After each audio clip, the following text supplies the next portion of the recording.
Good, good morning students.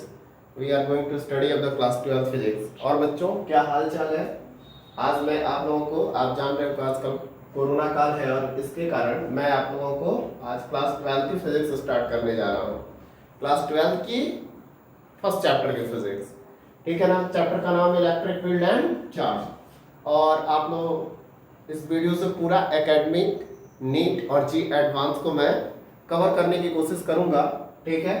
और आज हम बात करेंगे इलेक्ट्रिक फील्ड एंड चार्ज की।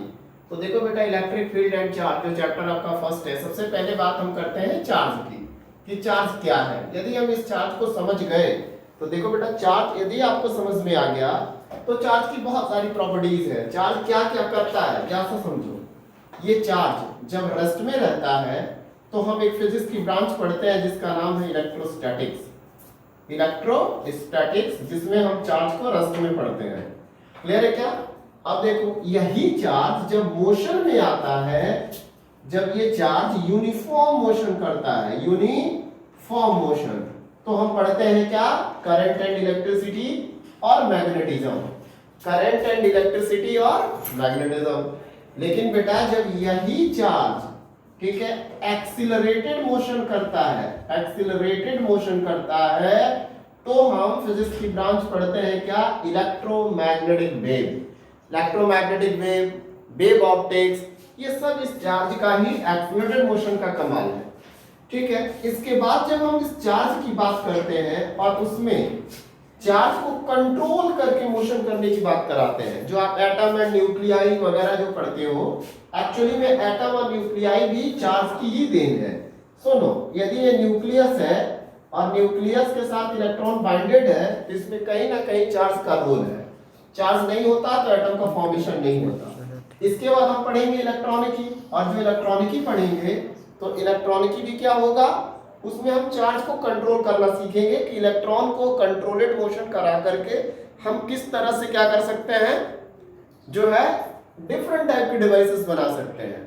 तो दैट मीन्स ये चार्ज बहुत ही इंपॉर्टेंट चीज है। आपके पूरे क्लास 12 की ये की पॉइंट है।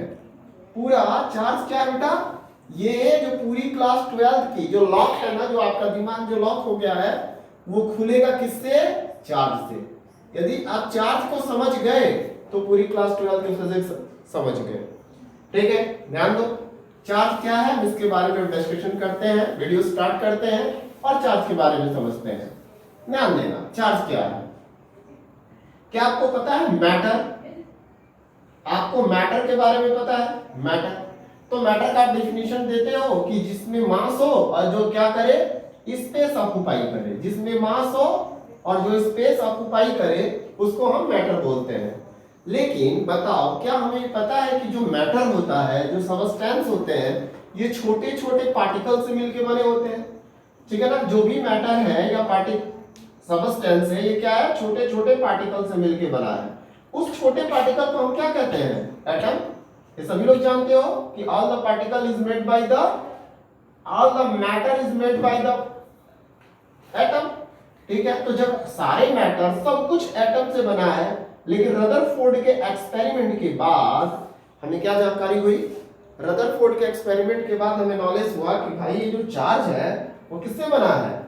ये चार्ज बना है, सॉरी, ये रदरफोर्ड के एक्सपेरिमेंट के बाद हमें ये पता चला कि ये मैटर किससे बना हुआ है, ये एटम किससे बना हुआ है। रदरफोर्ड के एक्सपेरिमेंट के बाद हमें पता चला कि ये मैटर बना हुआ है, ये एटम बना हुआ है इलेक्ट्रॉन, प्रोटॉन और न्यूट्रॉन से।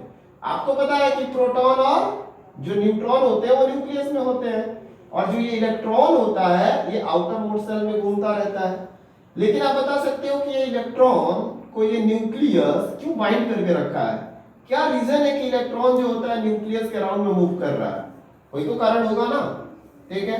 तो रिसर्च के बाद पता चला कि भाई न्यूक्लियस और इलेक्ट्रॉन एक दूसरे को अट्रैक्ट करते हैं, फोर्स एक्सर्ट करते हैं। उस फोर्स का नाम है electrostatic force, electrostatics force.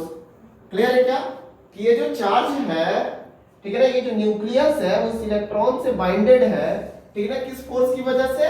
Electrostatic force की वजह से। ठीक है, अब क्वेश्चन उठता है कि इलेक्ट्रोस्टैटिक फोर्स क्रिएट क्यों हुआ, कौन सा कारण है?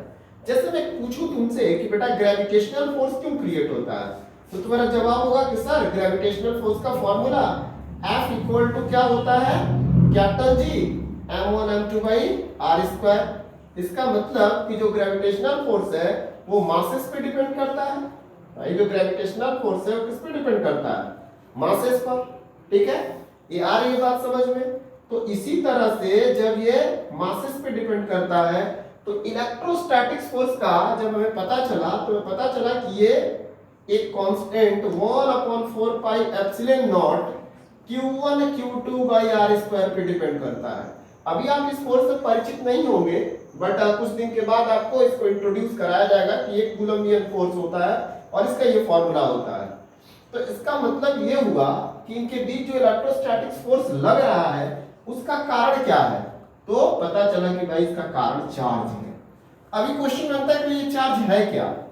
उस प्रॉपर्टी का नाम जिसके कारण इलेक्ट्रोस्टैटिक फोर्स जनरेट हो रहा है, जिस प्रॉपर्टी के कारण इलेक्ट्रोस्टैटिक फोर्स क्रिएट हुआ उस प्रॉपर्टी का नाम चार्ज है।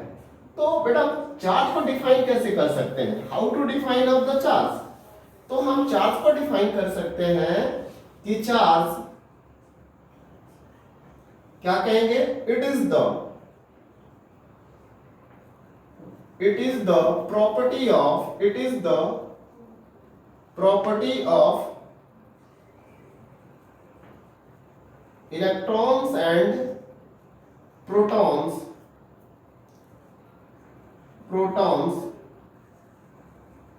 due to which they arises क्या करता है जी, they arises electrical forces।